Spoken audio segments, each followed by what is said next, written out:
యేసు పుట్టేను మన రక్షకుడుచ్చెను, బాలుడై పుట్టేను మనకి విమోచనుచ్చెను.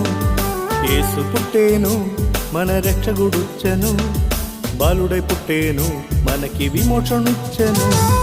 అతని నామము ఆశ్చర్యవంతుడు, ఆలోచనకర్త, సమాధాన ప్రభు, శక్తిమంతుడు, నిత్యమైన తండ్రి. ఉదయించెను వేకువ నక్షత్రము, ఉదయించెను వేకువ నక్షత్రము.